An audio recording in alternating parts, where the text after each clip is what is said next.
নমস্কার। যুক্তি তর্ক সঙ্গে অর্কই আপনাদের স্বাগত। আপনাদের সঙ্গে আমি অর্কপ্রভ সরকার। সালটা 1992 পুজোর পর, তখনও ঠান্ডা পড়েনি। মমতা বন্দ্যোপাধ্যায় ব্রিগেড প্যারেড গ্রাউন্ডে সিপিএম এর মৃত্যু ঘণ্টা বাজাবেন।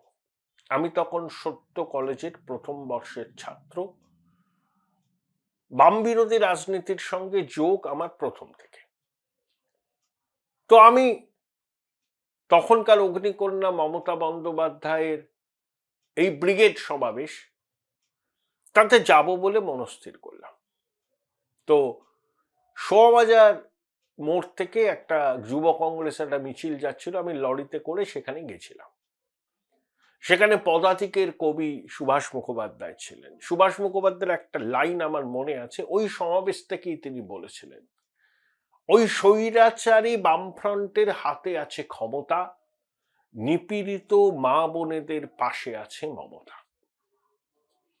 92 সাল আর 2026, গঙ্গা দিয়ে কত জল বয়েছে।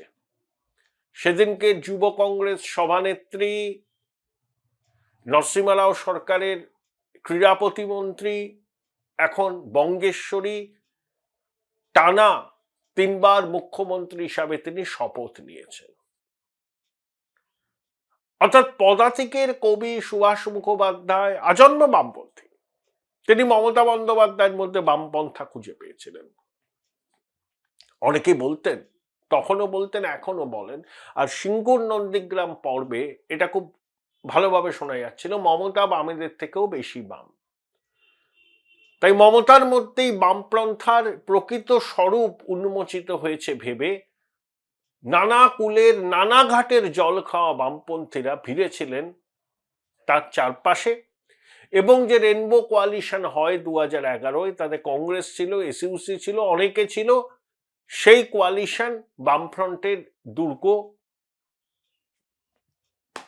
বামফ্রন্ট পরাস্ত হয়, বামফ্রন্টের দুর্গের পতন হয়। অনেকে বলেন এটা বাস্তিল দুর্গের পতনের মতো। যাই হোক, তো দিদিমণি তো কবিতা লেখেন। সুভাষ মুখোপাধ্যায় তার কবিতাকে খুব পছন্দ করতেন। দিদিমণির কাব্যগ্রন্থের সংখ্যা 100 ক্রস করেছে। হেলিকপ্টারে যেতে যেতে তিনি লেখেন, কথাঞ্জলি লেখেন, এসআইআর এর বিরুদ্ধে সরব হন, কখনো আবার ওই লেখেন না, এপাং ওপাং ঝপাং আমরা সবাই ড্যাং ড্যাং। মাধুকরী কবি ব্যর্থ বসু সেই কবিতাকে, সেই কবিতা গ্রন্থকে মনে করেন বাংলার চিরকালীন সাহিত্য সৃষ্টির মধ্যে জায়গা করে নিতে পারে, তার পুরস্কার প্রাপ্তিও হয়। আসলে দিদিমণি আমার সর্বজ্ঞ। তিনি তো আইনজীবী। দেখলেন তো তিনি সুপ্রিম কোর্টে কিরকম সওয়াল করলেন, চমকে দিলেন, রেকর্ড করলেন। ভারতবর্ষের ইতিহাসে কোনো মুখ্যমন্ত্রী এখন সওয়াল করেননি। দিদিমণি ভাবেন আইনজীবী হিসাবে তিনি সিদ্ধার্থ বাবুকে চ্যালেঞ্জ করতে পারতেন যদি প্র্যাকটিসটা করতেন। আর ডাক্তারি যদি করতেন, বিধান রায় কুর্নিশ করতেন। আর গান লিখলে, গান গাইলে সন্ধ্যা দেবী তো তাকে তারিফ করতেনি, গীতশ্রী সন্ধ্যা মুখোপাধ্যায়। আর কবিতা লিখলে শক্তিদা, সুনীলদা, তাদের ওই কি বলে সুপারহিট বইগুলোর কাটতি হয়তো একটু কম হতো। যাই হোক, আসলে জানেন তো, রাজনীতিবিদদের মধ্যে একটু কবিতা লেখা এরা প্রবণতা আছে। মোদিজিও নাকি লেখেন, খুব ভালো কথা লেখেন। তবে দিদিমণির মতো এত বই তার প্রকাশিত হয়নি। বুদ্ধদা কবিতার ভক্ত ছিলেন, রবীন্দ্রনাথ পড়তেন, কবি সুকান্তর ভ্রাতুষ্পুত্র মায়াকোভস্কির ডায়েরি অনুবাদ করেছিলেন। লাস্ট একটা বই লিখেছিলেন ওই পৃথিবীর নিচে মহাবিশৃঙ্খলা, সেটা বামপন্থী মহলে খুবই সমাদৃত হয়েছিল। যাই হোক, এই যে কবিতা লেখা, আমি শিল্প বুঝি, আমি সংস্কৃতি বুঝি, আমিও বুদ্ধিজীবী, এই এরা ভাবমূর্তি গড়া বঙ্গের রাজনীতিকদের মধ্যে এই প্রবণতা দীর্ঘদিন আছে। ব্যতিক্রম জ্যোতিবাবু। জ্যোতিবাবু কিন্তু পড়াশোনা করতেন, প্রচুর বইটই পড়তেন, কিন্তু যখন ওই সংস্কৃতি নিয়ে তাকে প্রশ্ন করা হতো, তিনি বলতেন ওসব কালচার বুদ্ধ বোঝে। 86 সালে মনে আছে শীতের সন্ধ্যায় মাংকি টুপি পরে, একদিকে রেখা, একদিকে শ্রীদেবী, মাঝখানে জ্যোতিবাবু সারা রাত ছিলেন সুভাষ চক্রবর্তীর আমন্ত্রণে সাড়া দিয়ে। হোপ 86। কিন্তু বুদ্ধবাবুর যে সংস্কৃতি চর্চা, জ্যোতিবাবু তার ধার কাছ দিয়ে যেতেন না। আর মমতা শিল্প সংস্কৃতি ফিল্ম ফেস্টিভ্যালকে একদম আমজনতার জন্য খুলে দিয়েছেন। সেটা বুদ্ধবাবুর সময় যেটা কিছু মানুষের বিচরণ ক্ষেত্র ছিল, এখন আমজনতার বিচরণ ক্ষেত্র। এত বড় মুখবন্ধটা করলাম কেন? কারণ আছে। আমার শিরোনাম খোকাবাবু কবি হলেন। তার আগে বলি, আপনাদের সহযোগিতার প্রার্থনা করি। আপনারা সহযোগিতা করছেন, থ্যাঙ্কস বাটনে ক্লিক করলেই আপনাদের আর্থিক সহযোগিতা আমার কাছে চলে আসবে। আশা করি আপনাদের সহযোগিতা থেকে বঞ্চিত হব না। বাংলায় তো একজনই খোকাবাবু আছেন, একজনই এয়ার অ্যাপারেন্ট আছেন, যিনি বৈভবে রাস পালন করেন, তর্জনী তুলে একে বুঝিয়ে দেব ওকে বুঝিয়ে দেব করেন, প্রচুর পুলিশ নিয়ে ঘোরাফেরা করেন, এখন র্যাম্পে হাঁটছেন। সেই খোকাবাবু একটা কবিতা লিখেছেন, আমি অস্বীকার করি। মানে এটা তো ছোঁয়াচে রোগ। দিদিমণিও লিখছেন ইহার অ্যাপারেন্ট বাদ চাই কেন। তার বিরুদ্ধে মানুষের কত অভিযোগ, বিরোধীরা সর্বত্র তার মুন্ডপাত করে।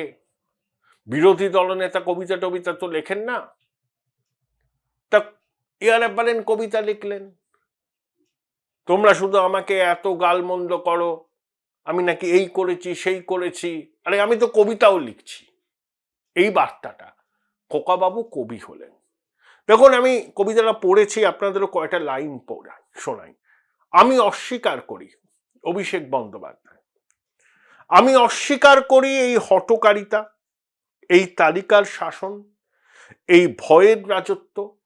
আমি অস্বীকার করি রাষ্ট্রের নামে রক্তের ঋণ।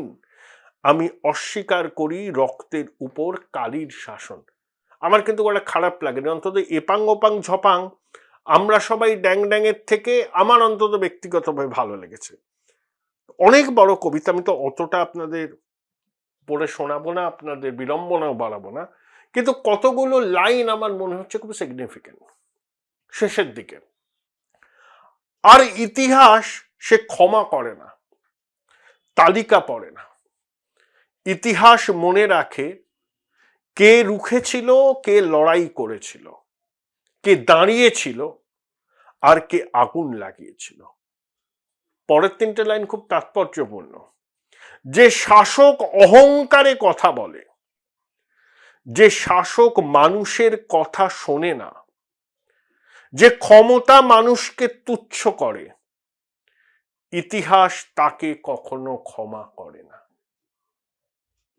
খোকাবাবুকে এখন নিয়মিত আয়নার সামনে দাঁড়াচ্ছেন নাকি? তার বিলম্বিত বোধোদয়। আরে ইতিহাসের বিচার খোকাবাবু খুব নির্মম। সময়ের পলি পড়ে পড়ে ইতিহাসের বিচার হয়। আপনি কাকে ইঙ্গিতটা করছেন?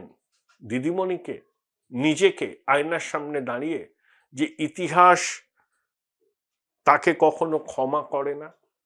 এই যে 15 বছর ধরে বাংলায় চৌর্যবৃত্তির সাম্রাজ্য প্রতিষ্ঠিত হলো, চাকরি চুরি হলো, মন্ত্রীরা জেলে গেলেন, খাদ্যচোর বালু জেলে গেলেন, যেখানেই তাকাবেন শুধু দুর্নীতি। সবাই বলছে টাকা দাও টাকা দাও, খাও খাও খাও। এরা বালি খায়, কয়লা খায়, চাকরি খায়, পাথর খায়, অনেক ক্ষুধায় কখনো না নিজেকেই খেয়ে নেয়। তাই এই কবিতার শেষ কটা লাইন খুব তাৎপর্যপূর্ণ। আর একবার বলি, যে শাসক অহংকারে কথা বলে, যে শাসক মানুষের কথা শোনে না। বাংলার রাজনীতিতে অহংকারী যুবাটি কে সবাই জানে। যে শাসক মানুষের কথা শোনে না, মানুষের কথা শুনলে প্রাতিষ্ঠানিক দুর্নীতি হয় না। যে ক্ষমতা মানুষকে তুচ্ছ করে, মানে আমি নিরাপত্তার চক্র বহে থাকবো, আমাকে ঘিরে রাখবে পুলিশ কর্মীরা, তারাই তো মানুষকে তুচ্ছ করে, তারাই তো ওইভাবে রাস পালন করে। ইতিহাস তাকে কখনো ক্ষমা করে না। ঠিক বলেছেন খোকাবাবু, ইতিহাস তাকে কখনো ক্ষমা করে না।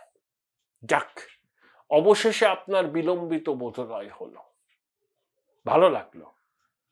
বয়সে আপনি আমার থেকে অনেক ছোট, আপনার সুস্বাস্থ্য কামনা করি, ভালো থাকবেন। মাঝে মধ্যে এরকম নিজের ভিতরের ক্ষোভ, যন্ত্রণা, সত্যি কথাটা উগড়ে দেবেন, কবিতার মাধ্যমেই দেবেন, কোনো অসুবিধা নেই।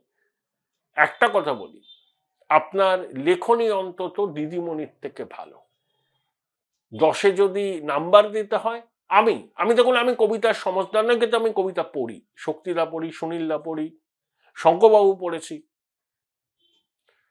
আপনাকে আমি 10-এর মধ্যে, আমি খুব মানে কবিতার বোদ্ধা নয়, কিন্তু কবিতা ভালো লাগে, 10-এ 5 দেব।